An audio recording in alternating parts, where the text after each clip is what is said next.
we're back. This is Elliott Serrano and Jose Melendez coming to you from Dreamland Comics in Schaumburg, Illinois. Thank you for joining us here on the Comic Culture Warrior YouTube channel. We've had some rants, we've had plenty of raves, but now we get to the crown jewel of the segment, which is Last Rants. And I've got to say, this is something that you guys have been asking us to talk about, and this has been simmering with us for a while now. Captain Britain, a title that you've seen us review in the past. A book which you guys watching this got us to read it, and which quickly shot to the top of my must-read list. I mean, I take Captain Britain, I put it next to Invincible Iron Man as a book from Marvel that I have to read when it's out.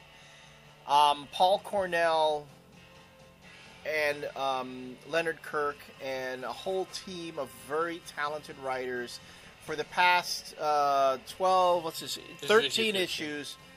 So it's over a year now. Have been putting together what has to be one of the most underrated books that Marvel does. You look at the cover of this book; it's incredibly understated. Almost every cover is done by somebody different, like a new artist, right? And they're not what loud covers. Not loud, sexy covers. They're very quiet covers, and I'm surprised that Marvel would publish a quiet cover. And this, It saddens me to say that the book is now going to be canceled. At issue 15. With issue 15, where I guess Paul Cornell will be able to wrap up his current Dracula's Invasion of Great Britain. Although how the fuck they're going to get out of this after what I saw at the end of issue 13. How they're going to get out of that, I don't know. Because Paul Cornell, he is a writer's writer. He knows how to handle characters and plot. He knows, when you want to sit down and tell a story, he knows how to take your heroes, as they say, put them in a tree, then start throwing rocks at them. And then Paul Cornell does more than put the hero in a tree and throw rocks. He puts angry pit bulls around not pit bulls, pit bulls have a bad rap. Angry Republicans around the tree. I like that. with flaming torches and sets the tree on fire. And then has locusts and wasps and other stinging insects attack the hero in the tree, and then somehow gets the hero out of that whole predicament in a way that makes sense, and in a way that in the end you go, wow, I wish I'd seen that coming, but I didn't. And then he shoots vampires from the moon into the tree at the hero. So you see, this is what, to me, comic books should be. Well written, well rendered, out on time, and yet the book doesn't sell. Because it doesn't have... not enough. Or not enough. Because it doesn't have fucking Wolverine in it. Paul gave you Blade. He put Blade on the team. And on top, and Blade... It makes sense that he's on this team. Yep. It makes absolutely no sense that Wolverine's on the X-Men. Yep. Makes no sense whatsoever. He takes all these other characters from the Marvel, you puts them in the MI13 branch, and it makes sense.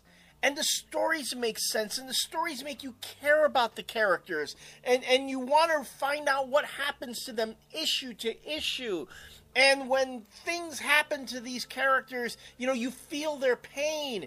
And yet, fucking fanboys won't buy it. Why?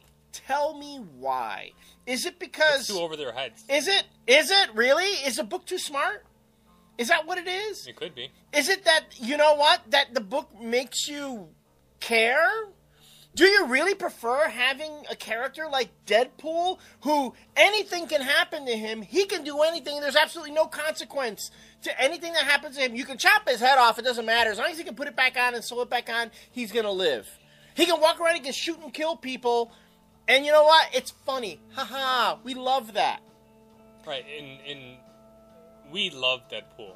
But here is the problem, and this is where there is no balance. So, for every new monthly Deadpool that we get, for every new Wolverine monthly that we get, we lose a good book.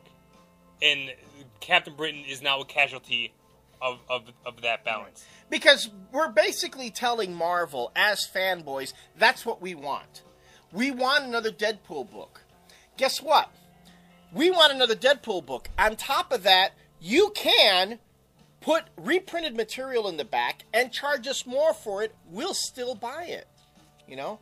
Give us another Wolverine book. Because it's not enough that we have Weapon X. It's not enough that we have Wolverine's son everywhere. It's not enough that we have Wolverine in every X book and in X-Force. And Wolverine Origins. Wolverine Origins. Wolverine First Class. It's not enough that Wolverine is all over the friggin' Marvel U doing almost nothing.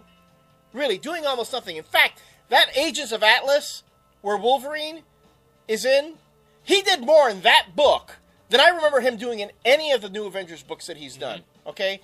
And now Baby Wolverine's and everything, too.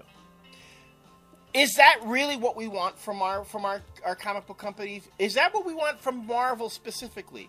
Do we want Marvel to give us more of the same old, every day that makes us feel comfortable, that we like, that gives us a vicarious thrill at the expense of something like Captain Britain, where, you know what?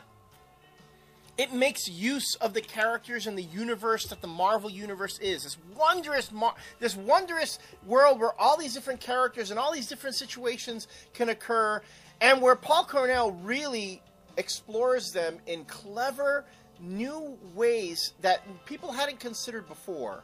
I mean, come on, folks. Let's look at this page right here, okay? I read this page. I saw this page and went, holy fuck. Look, it's a warship. It's like a pirate ship in space. It's like, you know, and there are vampires flying alongside it, and it's spooky as hell, and it looks so fucking cool. And yet, this isn't enough. This isn't enough. Do we need to have a fleet of flying Deadpools?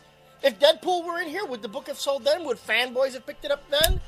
You know what it might be another thing? Is that every single one of these heroes in here, they all have morals.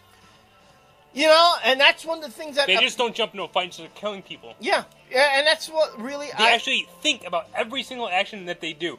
I mean, there is a lot of talking here because they actually plan what they're going to do. Right. They discuss what the consequences will be if they do this, if they do that, why they don't want to do it this way. From the very beginning, Pete Wisdom, who leads that team, said, we're going to do this, we're going to do it right, and we're going to do it without killing. Is that what turned everyone off? Is that what it is? Is that why Dark Avengers is huge? Why it's a top-selling Marvel book? Because we want our heroes to be able to go into things and kill indiscriminately and lay waste to landscapes because, oh, that's cool. We want our heroes to take the gloves off. We don't want them to just sit around, be pussies, and get pushed over all the time. You know, I'm just trying to wrap my brain around this concept of the new hero. And the hero, not only the hero of today's world, but the hero that sells. I'm trying to wrap my brain around the concept of the current market where, you know, this is what we're speaking with our dollars, what we want to read. By buying... I mean, if you sit and you can bitch and moan about it all you want, but if you buy it, you're supporting it. You know, being a Marvel reader doesn't mean you have to be an automaton and buy everything in the Marvel line that Marvel pushes at you. You know, sometimes you can break away from that. Does that little hole in your collection really mean that much? I have stopped buying Avengers. I have stopped buying them. I've stopped buying New Avengers, and I don't buy Dark Avengers anymore. And mind you, with New Avengers, I was on from the beginning. I bought every issue. I actually enjoyed it in the beginning, but when it got to the point where I said, you know what, this isn't right. I don't like the strategies that are being employed with this book right now, how they're using this book to make me buy another book, and the New Avengers is a tie-in to that, and to that, and to that. The only way you can do anything about that is by voting with your dollars and saying, I'm not going to buy it.